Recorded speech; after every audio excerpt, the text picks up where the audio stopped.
mile 111. We were in town. We had a mile left. And I remember this man in front of me just slams on his brakes.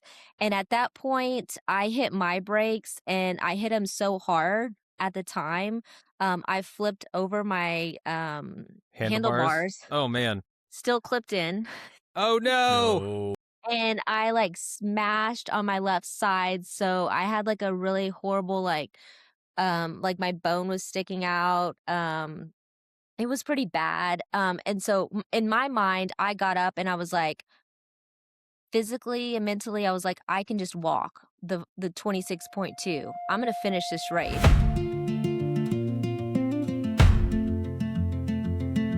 There's a moment in every hard thing, a race, a climb, a training block, a season of life, where you hit the edge of what you thought you could do.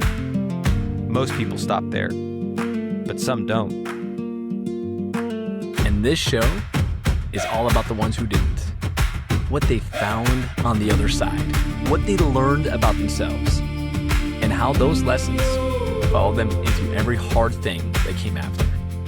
I'm Nathan Baumeister. And I'm Matt Carlson. This is What Remains, an Okape podcast.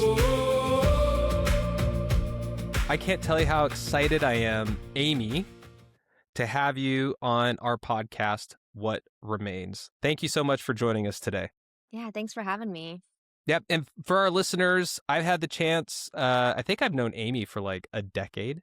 I've had the opportunity to train along with her, but also have known her through not just her physical pursuits, but her professional pursuits as well.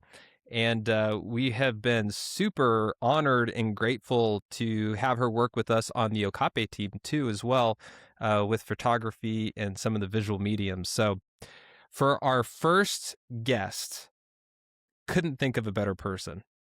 Agreed. Thank you.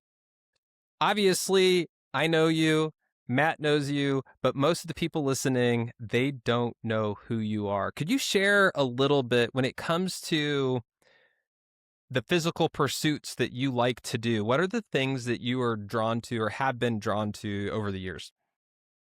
I think for the most part, it's been a lot of like triathlon. I had a swimming background in high school and I got my first, I mean, I was like literally like probably 24 when I got my first like road bike and I saw a flyer and it just said, a triathlon team and I just, something just pushed me to sign up for it and it was an amazing experience. I think I did my first like sprint triathlon in 2007. It was like the Danskin all female and then I kind of every year I elevated myself to a longer distance, which was like Olympic, then a half Ironman, and then a full Ironman. So I would say the majority of my time spent for like endurance sports has been in triathlons, primarily Ironmans, half Ironmans. And then recently, like I would say 2 or 3 years ago, I got into ultra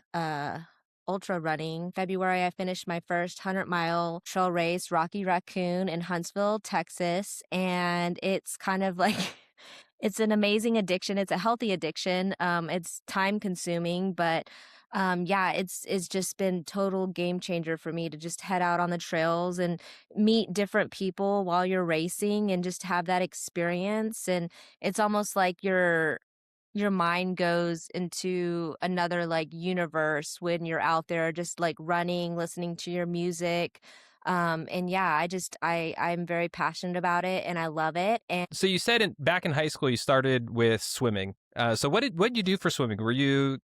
It'd be funny, were you a sprinter or did you do more of the long distance ones? it was crazy because I would do swimming and then nobody wanted to do the 500-meter swim. So I would always sign up for it and I would usually like win that. And then all of a sudden it would be like go to 50-yard sprint and then it'd be like a 500-yard, So I kind So of did both. you did the 50 and the 500, totally Yes. normal. Yeah. Yeah. I was the athlete that was like, okay, nobody signed up for this. I'm going to sign up and win it. It was unique that I was a sprinter and I also love long distance. Yeah. What do you think drew you in high school to swimming? And also, like, what was that mentality? Like, what do you think it was that drove you to like, oh, no one else is doing that? Oh, I'll do it.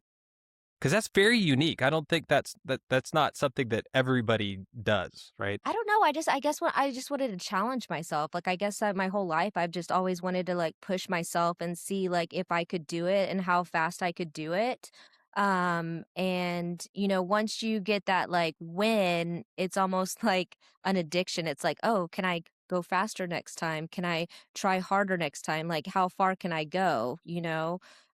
So it's, like, always, like, pushing my body mentally and physically.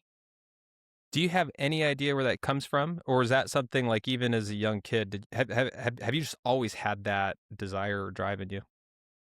I mean, I don't know, like, I think it just comes from, like, my parenting. My mom is, like, an amazing, strong woman. She's, like, one of 13 children. My granny had 13 children, so I could, like, never ever complain about anything in my whole life because 'cause I'm, like, I have not birthed 13 children. Talk Um about talk about a physical pursuit that pushes you past your limits, right? Oh my Yeah. gosh, yes. And so it's just I think there's a lot of strong females in my family. It's just kind of like I feel like I'm only like given one life and like it's like what legacy are you going to leave behind? I'm like if I don't try this out, will I regret it? And if I go, Mm. yeah, I'm going to regret not doing this, then I just sign up and do it. It's like what's the worst that could happen? It's one of those things like just challenge yourself, you know? It's that's how you live life. You challenge yourself every day. Now, a lot of the swimmers that I knew in high school, so I did diving. They tried to get me to swim, but they woke up really early in the morning and worked really hard for a long time. And I was like, nah, no thanks. I don't want to do that. But was that kind of the same for you? Was it an early morning, jump into the cold water and swim for a long time? Yeah. I mean, sometimes we would have 2 a days, and it helped, teach you how to, like, with your time commitment and what was important, and, sometimes you weren't able to, like, go out to parties because the next day you had swim practice in the morning, and then you'd have it in the evening. It was a huge factor into, like, who I am today and how I manage my time. So then why swimming? If this was kind of innate in you to like push yourself, I mean you could run, you could play other sports, you could have done anything, but you chose swimming. I thought that was very interesting and unique. And then how Um you go from swimming to like these other sports. So I grew up in sort of like the country, and my grandparents had a coast house, and so we were always at the beach. And then in 3rd grade, my parents got a pool, and we were always in the water because we didn't have cable growing up. So my mom was like, "If we get cable, you're just gonna stay inside the whole time." So if we weren't like riding our bikes up and down the road, we were like in the pool. So that was one of the huge things that like my parents did for me. My friends were over all the time, and so it was like a joyful place to be. Like at the beach, I love going to like Port Aransas. I love being in the ocean whenever I can. And so that paired with, like, having a bike. I remember in kindergarten, I won the bicycle rodeo. And Oh, so what's a bicycle rodeo? What?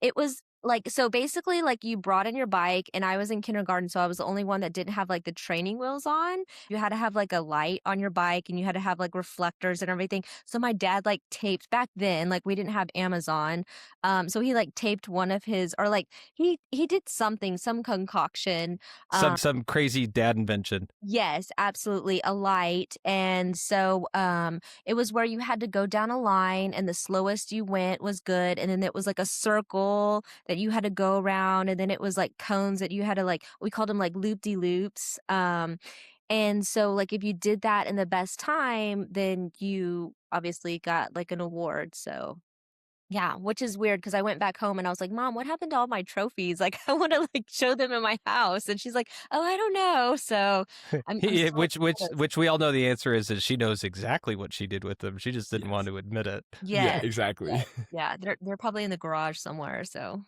yeah. Yes, But yeah, garage. yeah, Yes. and I think, like, running is just, like, always always been in me, like, if it wasn't, like, my running from my sister or, like, running after my sister because she, like, borrowed one of my outfits or, like, shirts or something like that, like, so I just paired everything together. All of my life experiences came together, so They really did. I mean, even at 5 years old, you got your first taste of victory and like pushing yourself and competing against other people. And then like it carried on to swimming. And then you went from swimming to, it was your first like mini triathlon you mentioned, right? A sprint Yes. triathlon. Yeah. How'd you go from that to, from swimming to your first sprint triathlon? Like what was like the motivation to sign up? I mean, that's amazing. You've done so many. I have no idea. Like, I think I just saw a flyer in a bike shop and was like, "Hey, I want to get my bike." There was a bunch of people that I worked with at the time, and they all had bikes and, talked about it. And I was like, I really want to go and get my first like road bike, and which was a Fuji. And then I saw like this group flyer about Trizones, which was an amazing triathlon group. And I just went to it the first practice, and it just the camaraderie and just having like all of these other females around that were like as passionate as me was just it was great. It was awesome. Yeah, I love it. I mean, two things that I take away from that story. One, show up, right? If there's something that you want to try or be a part of, like be there, go. Like don't let something stop. And then the other one is find community, because that Mhm. community can drive through so much goodness in your life. So I just love that. Yeah, but at the same time, that's pretty scary. Like just to go from like your first, I mean, you've been active, but like to take on your first sprint triathlon and be like, yeah, I'm going to sign up. I saw a flyer in a bike shop, and yeah, I'm going to call these people. Like for me, I'm like, nah. Like I see it, I'm like, that'd be cool, but nah. Like, how did you get there? Like, how did you like in your mind being like, was it just not a question? You're like, I'm just going to do it. Like, Yeah, I'm like, what do I have to lose? What's going to happen? What's the worst that could happen? Am I going to regret not doing it? Yeah. yes, Yeah, well, potentially yes. I mean, there's a lot of scarier things out there in life than, doing something like that. And I loved open water swimming. I think that's like a huge fear factor for a lot of triathletes. Especially, I see these really, really fit people and they're doing a sprint and they get into the water and just like freak out. So that was like a huge factor for me was that like I was so passionate about swimming that I kind of I was like, oh, I got this. I'll be the first one out of the water. They'll get me on the bike, but I'll catch them on the run. In my mind, I'm like, what's the worst that could happen? It's a sprint. So I felt like once I gained my momentum and my confidence in competing in a few of those, then I went on and then I started like winning them. I started winning my age group and that confidence just built and built where I was like, okay, let me do an Olympic, let me do like a half. And then, I was like, let me do a full. So So was it love at first sight? I mean, you did the sprint and you were like, I love it. no, I think I like went home and I ate like four pieces of pizza and then just like crashed out, you know? All Um, right, but what did the pizza have? Was it it was like just pepperoni. It was just okay, just pepper? I mean, pepperoni. it's a solid choice as a recovery food for sure. Yeah, yeah. And then I think I remember I went and when Austin used to have half Ironmans, I did a half Ironman, and I don't know if I placed in my age group at the time. I did really, really well, but then I went and shot an engagement session later that evening. So, Why? So your first half Ironman, you were working later that day. yes, yeah, How yeah. did that go? It was great. I mean, I slept really good that night, but yeah, it was great. I mean, you do what you have to do as like an entrepreneur and a business owner, and so there, for me, it's like there's no off switch. It's like I know I have to do this. I've scheduled this. These are my clients, and so it's like it was a great experience. Would you say though that part of that mindset comes from just all your physical pursuits, like biking and swimming and running and doing all these hard things that you're like, yeah, I learned how to just get up and do these entrepreneurial things because of my physical pursuits. Is there a lot of correlation there? I think so. Definitely. I think with the determination and the discipline, you know, it's really huge. I've been a wedding photographer for 16 years. And it's one of those things where if you're out in, summer heat in Texas in August and people are having a wedding, you're like rucking literally like maybe 15, 20 pounds of gear throughout the day. And so it's like one of those things where as long as you're like staying hydrated, you're happy, then you can do anything. So I have to ask. I mean, all you've done a lot of triathlons, and we're gonna get to the 100 miler for sure. But I want to Hmm. stick with the triathlons for a little bit. Are there some like peaks and valleys? Just share with us some of your stories of the hardest times and some of the best times, because I would just love to like get into your mind and like have that experience that you had. Mm-hmm. I've never DNF'd anything except for one race, and I was in Cozumel, and I think it was 2012. And it was the first time my mom had ever gone like out of the country. So I was like, Mom, come with me to Mexico to do this Ironman race, Yeah, and just real quick for anyone that doesn't know what DNF stands for, is did not finish. We got this like little casita by the finish line. And so everything was going great. Swim went awesome. Bike was awesome. I was seated second in my age group at that time. In Cozumel, there's throughout the it's basically like on the island side, and then it goes throughout like the town. So it was like 3 loops. And on the third loop, somebody in front of, and when you're racing, if you're on mile 111, your mind is like physically, I'm already on the run. Like you get on the swim and then your mind is set to like, okay, I want to get on the bike. And then on the bike, it's 112 miles. You're like, okay, mile 110, you're like, physically your mind's already thinking about the run and finishing the run. So mile 111, we were in town, we had a mile left, and I remember this man in front of me just slams on his brakes. And at that point, I hit my brakes and I hit him so hard at the time. I flipped over my handlebars, Oh man. still clipped in. Oh no. No. And I like smashed on my left side. So I had like a really horrible, like my bone was sticking out. It was pretty bad. And so in my mind, I got up and I was like, physically and mentally, I was like, I can just walk the 26.2. I'm going to finish this race. Like I flew all the way down here. I paid, this, like I've trained. And I was like, I got up and I was like, I can finish. And then there was like spectators coming and stuff like that. And I got up and I remember like just like looking and I was like, I'll just walk my bike to the T2 and then get my running shoes on and just like walk if I need to. And I think that the shock of everything like sent me back down on the asphalt. And then I woke up and I was like in an ambulance. And then I was You're like, I guess I'm not finishing. yeah.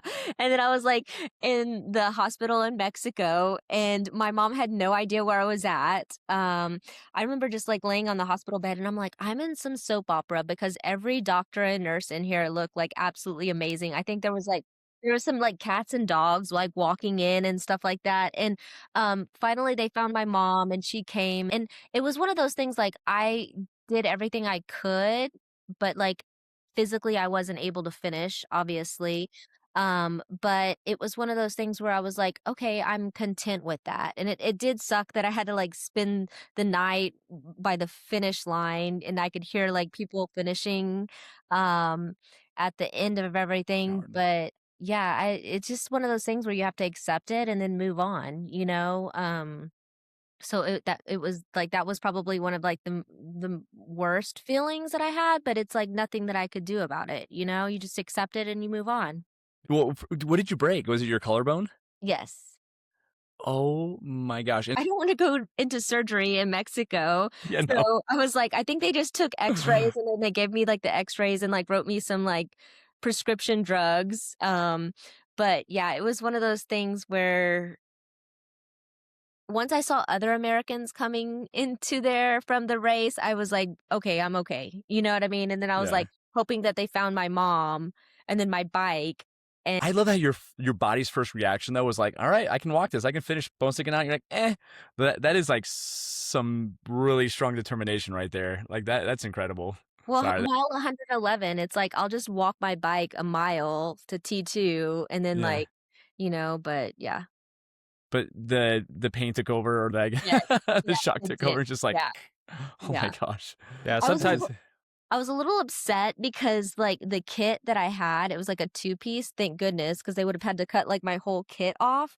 So they only cut the top and I still have the shorts from that kit. But they had to literally like cut my kit top off to get it off so they could like do x-rays and everything. never got to use it again. R.I.P. No, I think I got a blister like one time doing like a 5K. I was like, it's I'm out. Yeah. Well, So- I think what's interesting, we we love talking about being able to push past your limits, but that doesn't change the fact that sometimes there are actual limits you can't push past, right?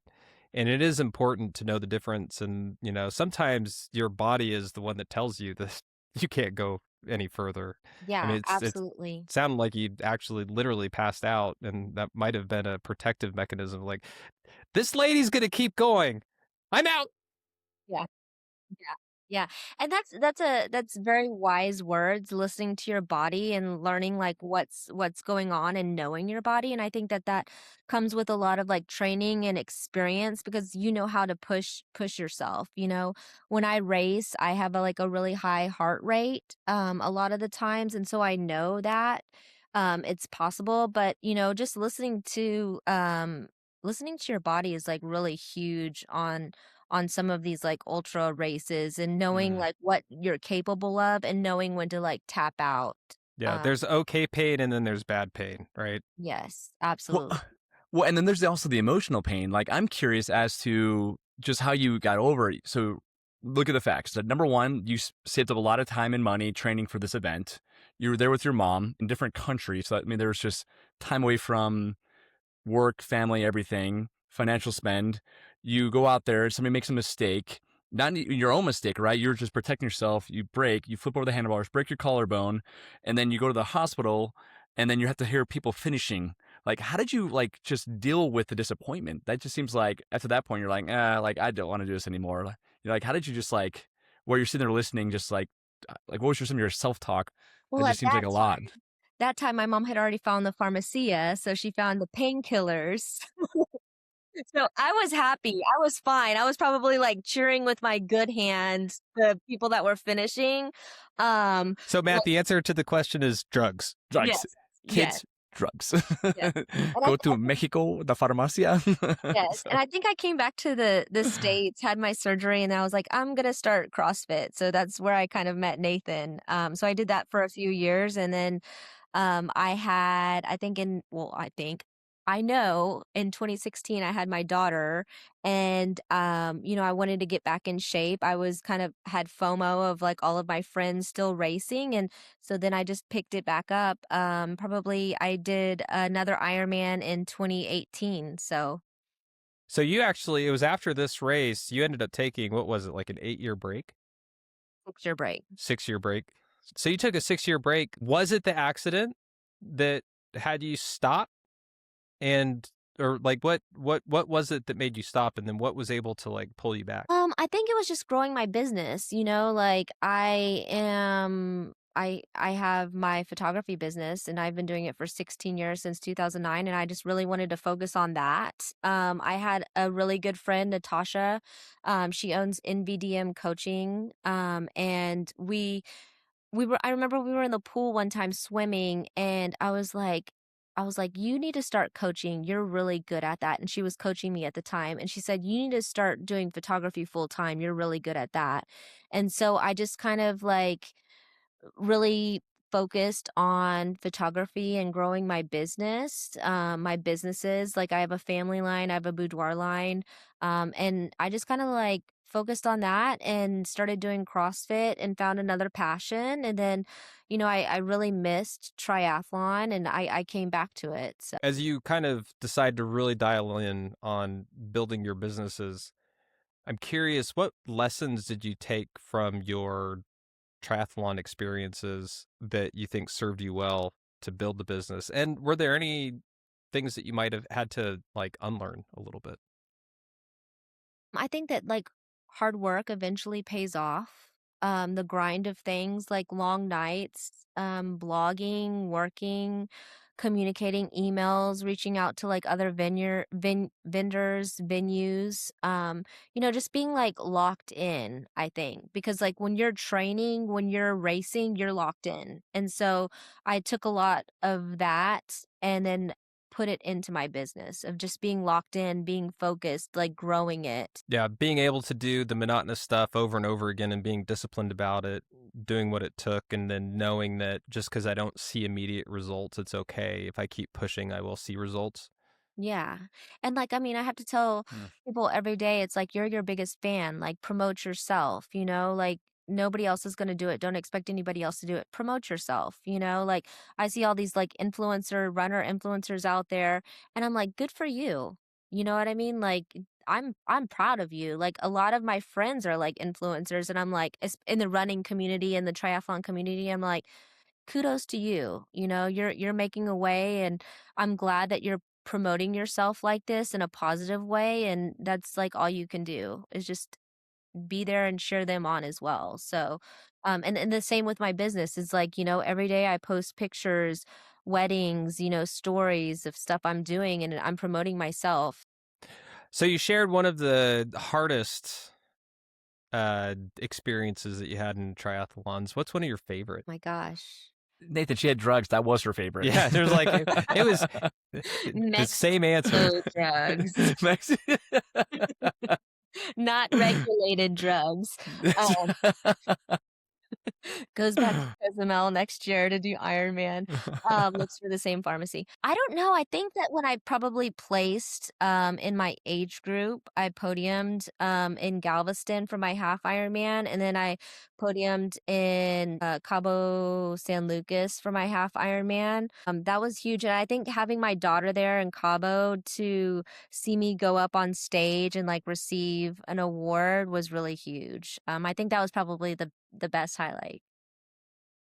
How fast are we talking, by the way? Like, for those that don't know, like, would you mind like just explain like how far like the swim, the run, and the bike is? For like a full Ironman, a swim is 2.4 miles, and then 112 bike, and then 26.2, and then a half is like everything half. So it's like a 1.2 mile swim, a 56 bike, and then it is a 13.1 run.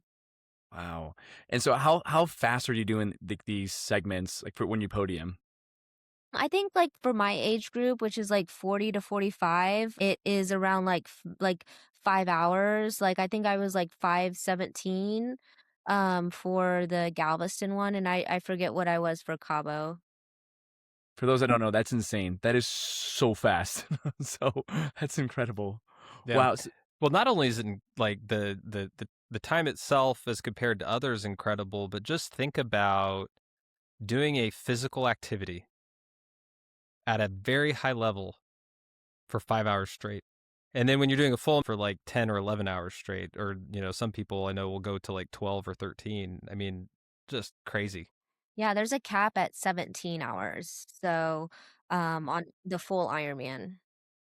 Insane. Which one is your favorite or your yeah, which one's your best at and which one's your favorite like, of the three legs? So, I think it's probably the run because that's when I like catch up to everybody that passed me on the bike. Yeah. And I just want to give them like high fives. But yeah, there's a lot of things that go through your mind on the bike because obviously you can't draft. So sometimes you're like definitely out there by yourself.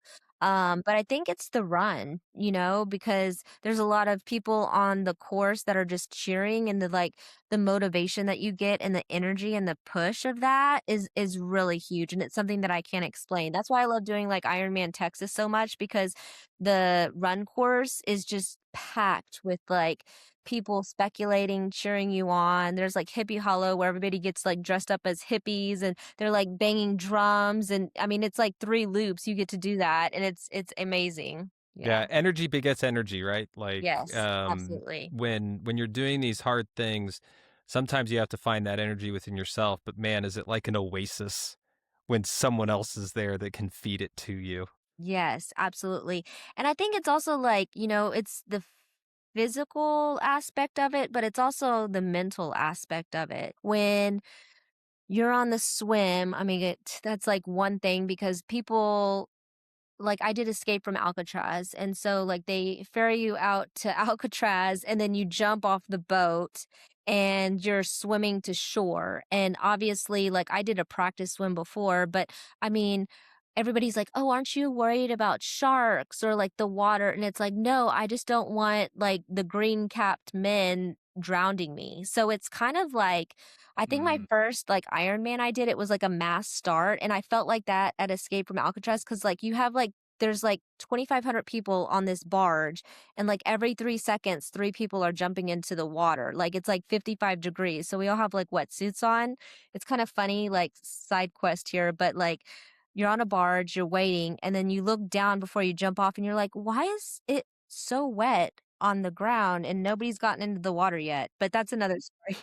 So you jump in the water and it's like everybody's like fending for themselves. You know, it's like it's like in the Titanic all over again. I think that's probably like one of the hardest things is just making sure people don't like run over you, knock you out. I mean, that's happened a ton of times with me on like triathlons. It's just like one of those things that you have to overcome so you mentally don't get yourself down because you'll have like your glasses, like your goggles fall off. Somebody will kick your goggles off. Somebody will like swim over you completely and you're just like, "Oh, F this." Like, you know what I mean? Like, this is gonna be a horrible race. I just got, like, punched in the face by some swimmer, and it's mostly guys. I'm not I've never had a female because we all have different colored caps. Like, the males have a colored cap, the females. But you just mentally can't, like, let yourself go to that deep, dark place. You have to just kind of, like, persevere and push on and just think about, like, the positive, so Is that what you find to be the most effective when you start to have those negative thoughts is replace it with positive thoughts? absolutely, 100%. Can 'Cause you if give us you an example of one? Like the negative replaced with a positive? I mean, I think the deepest and darkest hole I went down was mile, like, 60 of the 100-mile, race that I did, the trail race, Rocky Raccoon. It was man, I mean, I kind of went into it. I had a coach, I was training. Um, it was 5 loops of 20 miles. It started getting dark, and I was, like, literally, like, maybe TMI, but, like, because you guys are y'all are guys, but, like, second day of my period, and it was just, like, awful. Like, my whole body was just, like, in pain, and my coach is like, "Don't take any aspirin until mile 60," and I'm like, "No, mile 30, I'm popping, like, the Tylenol, I need it." But I remember coming in, and my mom was there, and she was kinda, like, the only person crewing for me, and I just, like, broke down in tears, and I was like, I'm almost gonna cry now, but it was just like one of those things where I was like, "Mom, I can't do this," and she's always been there. Did you say that out loud?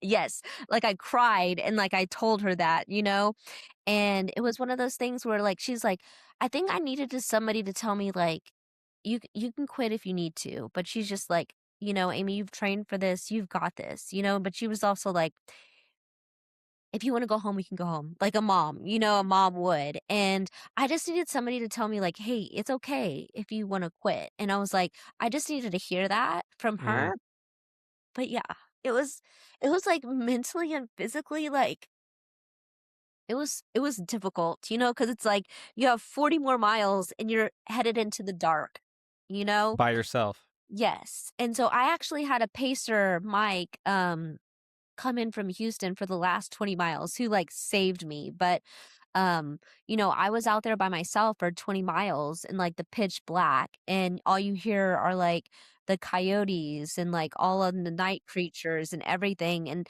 you would try to find somebody to, like, run with that also had a pacer and kinda, like, keep up with them, but you'd go to an aid station and then, like, they would take off or, like, you would take off, so there was just times where it was just like you were out there and you were in your own mind.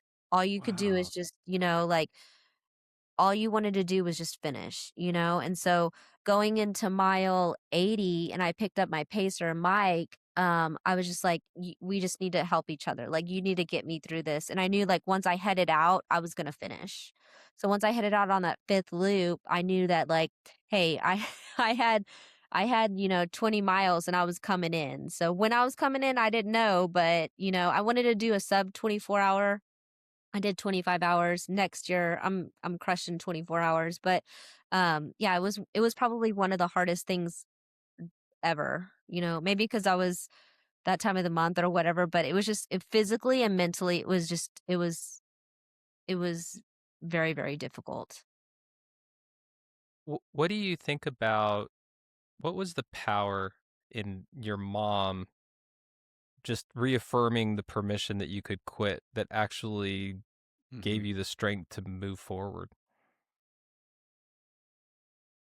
I don't know, like, I think my whole life, it's always been, like, I depend on, like, myself for a lot of things, like, I'm a single mom, and it's just one of those things where it's like, you wanna teach your daughter, like, you wanna teach your kids like, independence, the confidence, but also at the same time, it's one of those things, like, I will catch you if you fall, and I think that was, like, hearing that from her and, like, I wasn't gonna be a failure if I quit. I didn't wanna quit, but it was like, she was still gonna love me. People were still gonna love me, you know what I mean? But it was like, internally, I was like, I can do this. Like, I can still do this, and I just needed that, like, little pep talk from my mom, who's obviously, like, known me for 42 years, but I think it was just that, like, that confidence of having her there and just, by my side and just saying, like, it's okay," and not a lot of people are given that experience, especially, like, in a mentally and physically, like, tough race. So it was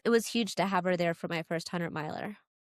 I just love that. Thank you so much for sharing. I mean, when you when you think about people who have done however many full length Ironman triathlons and finished a 100-mile race, and not only finished a 100-mile race, but they decided that you're going to do it again to crush your time, you think tough as nails. You think like just they could take on the world and do anything that they want.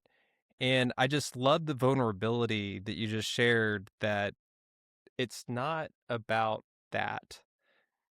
Um, you still need that security, right? You still need that love. Like, you're not tough as nails. You just know how to get past it. Yeah. And having some of that unconditional love, or knowing that your performance or the love that you have in your life is not based off of your performance, but it's just that you have it, um, gave you the power to be tough as nails, right? And to complete those things. It's just a beautiful story. Well, just adding on to that, it's I think coming from somebody who's like never ran a marathon or who's never done a triathlon, you look at your story in your life and the all events you've done. It's for people like me. Is that you're kind of almost like superhuman. Like you don't feel pain. Like you don't feel like like you don't go through these hard times. It's like you set your mind to it and you just go. Because you see these people run past you or you're working out. You're like, how do they do this in the CrossFit? Like, how are they not like agonizing over this and like not wanting to quit? But it sounds like everybody goes through that. You just have like different ways of getting through that. And that's just, yeah, thank you for sharing. That was a really powerful story. Thank you. Why in the world did you sign up for a 100-miler? What was it that, you had done the triathlons, you had a period of time when you're focused a little bit more on your business, you dabbled with CrossFit during that time period, became a mom, that pull came back to do a triathlon, and then you're like, yeah, you know what I need to do? A 100-mile race. I'm That's what bored I in need to life. do. What I am I gonna totally do? need to prove that I could do hard things after already doing tons of hard things. Breaking my collarbone, 100 miler. Yeah, let's go. I think that, like, I was in CrossFit one time and one of the athletes was talking about it, and I was like, "Wait, you've done 100 miles?" And to me, I was just like, "Oh my gosh, that's amazing," you know? And it was I think it just always like, I kinda, like, packed it behind, like, stored it away and was just like, "Maybe I could do that," And I had done, like, a 50K trail race, and I had done, like, a 60K. The furthest I had run before the 100 miler was probably, like, maybe 38 miles. That was it. And so for me, I was like, am I capable of doing this? And do I have the patience to do it? Like it's a long day. When I race, not race, well, like, just compete and do these, I'm like, I feel like it's just like a euphoria that you feel when you're racing, when you're out there in nature. And it's just like, I feel like my brain just stops thinking of all the other, like, nonsense, and I just kind of, like, focus on what's, like, important and what's out there, and I'm like, "I get to do this." Like, I'm healthy enough to do this. Like, I get to race. There's a lot of people out there that, you know, don't have that option. They can't, they're sick, you know what I mean? Like, they have something going on with them, and it's like, I'm I'm happy that, like, this point in my life I'm able to do this. I get to. I'm grateful that I get to train. I'm grateful that I get to be out here with all of these other amazing people. I get to know people. Like there's so many like random people that probably know my life story because we're like on the trail running for like 2, 3 hours at a time. But you know, you just never know when you're not going to be able to get to do that. You know, like when you get sick and you're in bed for 2 or 3 days, you're like, oh my gosh, all I want to do is get better. When you're out there and you're racing and you're running, it's like, I get to do this and I'm healthy enough to do that. So I think that's what I'm reminded of. You mentioned at the very beginning that when you're running these long races or doing these triathlons, you're in another universe, another world. What does go through your mind? You know, are you just repeating yourself? You're like, I get to do this. I get to do this. You're just like, what's the? It's like you're watching a movie. People talk like this. It's almost like meditative sometimes when you're running. It's just like you're like in this lucid state where you're just kind of like time stops. Like I don't know. Like, would you like walk us through kind of your what's going on up there? So, I don't know, like, I just kind of, like, zone out. Like, I just think of, like I mean, obviously, like, I'll have certain music playing, for the 100 miler, my headphones went out, so I just didn't really have, like, any music at all, but, on what mile did it go out? oh, I don't like, my phone went out on 1 mile like, a certain mile, then it was charged, like, I, like, literally was, like I, like, raw dogged this race, like, you should have seen my, like, my it was, like, literally, like, a pop-up tent, like, stuff thrown in it, and my mom, like, other people's, like, setup that had, like, the shoes and everything. Like, there would be people running past me, and I was like, "You smell like you just got that out of the dryer." Like, "How do you smell so good?" And I'm just, like, in the same clothes, like, just, like they're probably trying to run past me because I smell so bad. I don't know, there's a lot of music that I listen to, um, that's a very slow tempo, but, I just kinda, like, take in what's around me, honestly, like, I mean, I don't really think of anything, it's just kind of like the sounds and just, like, the all the senses, the smells, like, who's am I hallucinating yet? You know, is that real? And,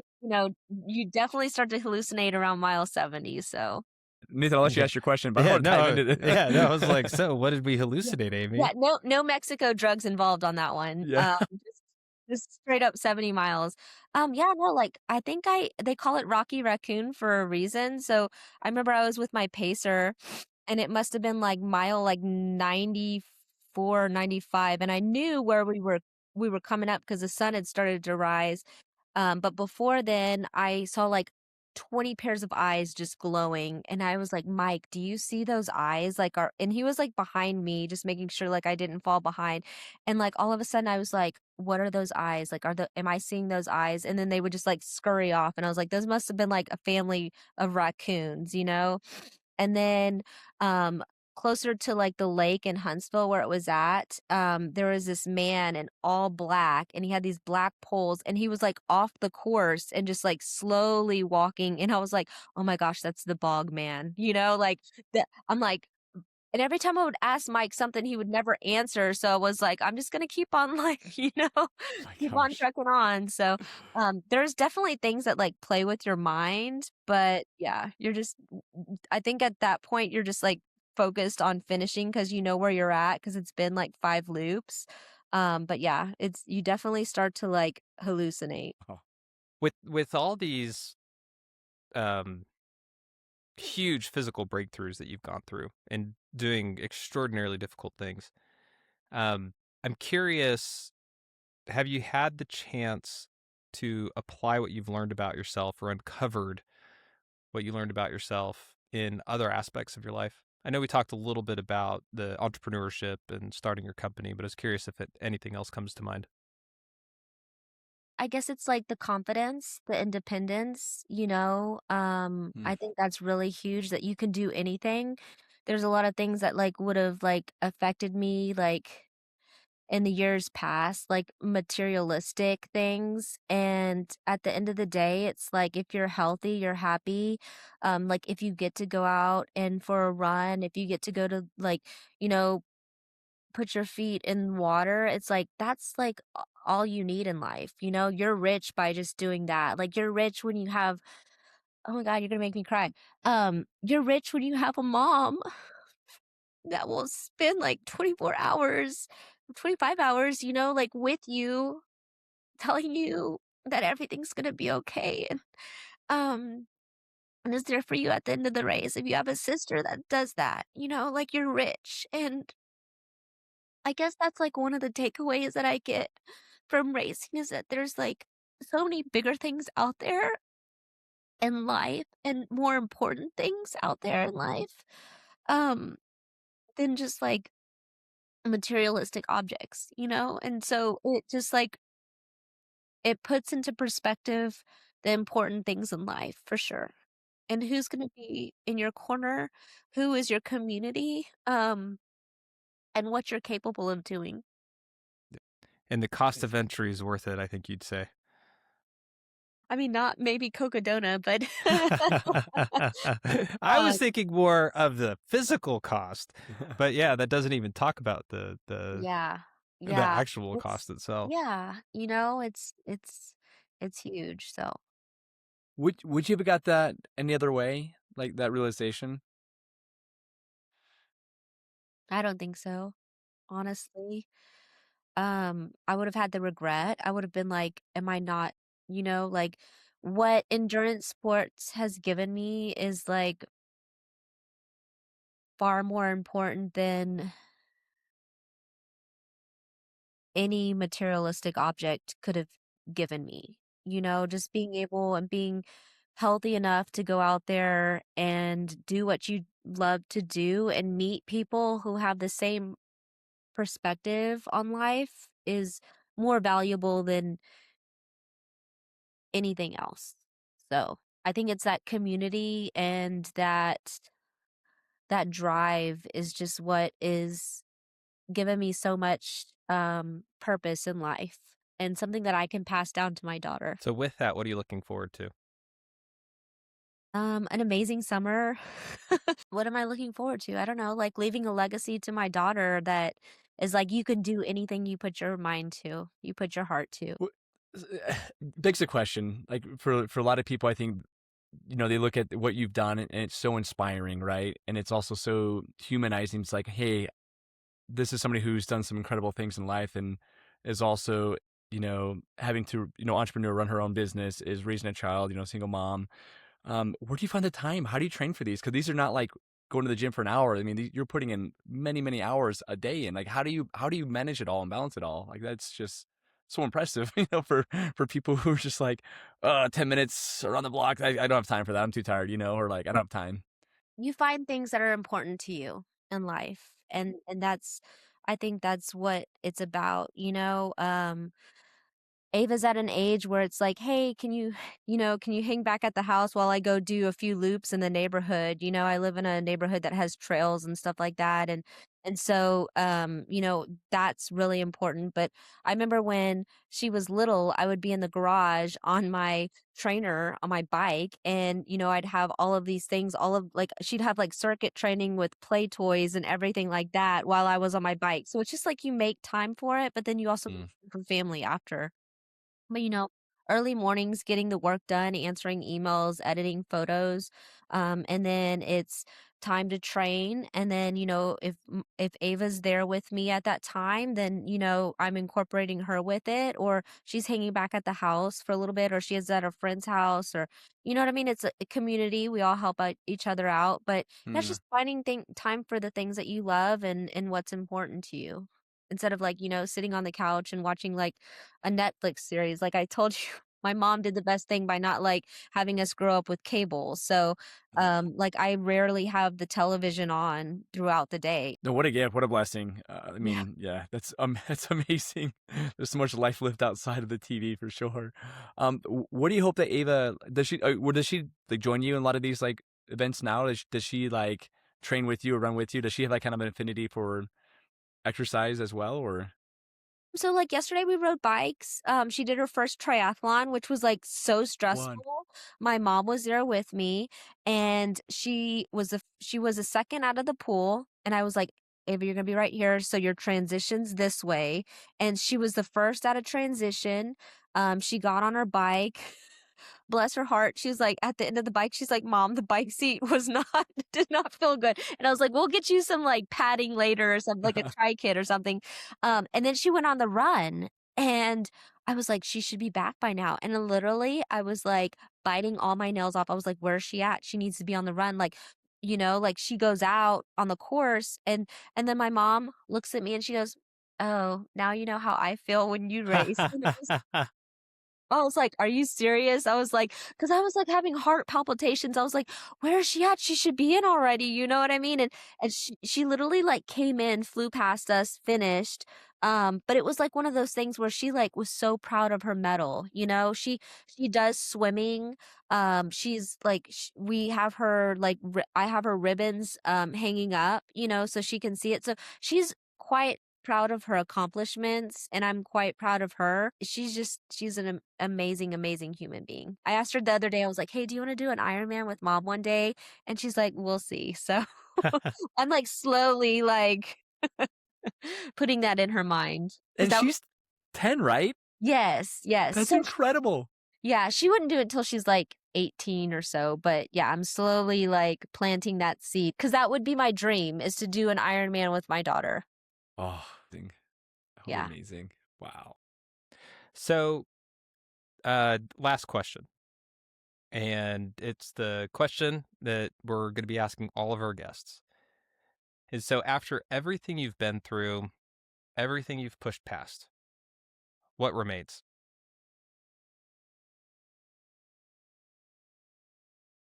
I think it's a legacy that I could leave my daughter, that she's capable of doing anything she puts her heart and mind to, physically and mentally.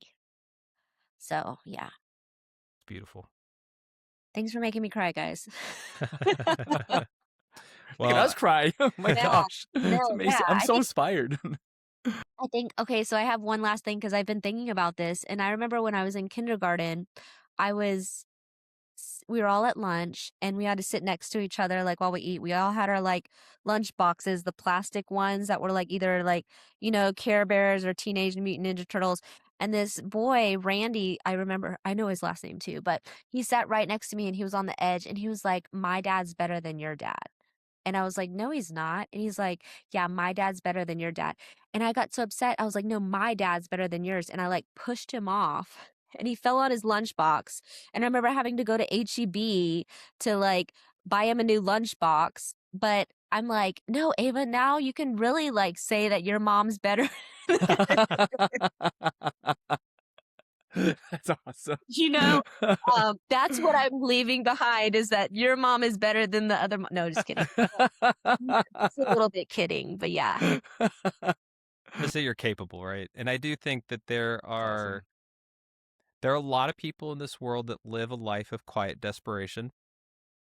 And I think a lot of it is because they haven't gone out to push themselves, to prove to themselves what they're actually made of, which is way more than they'd ever think. And what a gift it is that you've been able to do that for yourself, but you're also able to do that for other people to be inspired by you.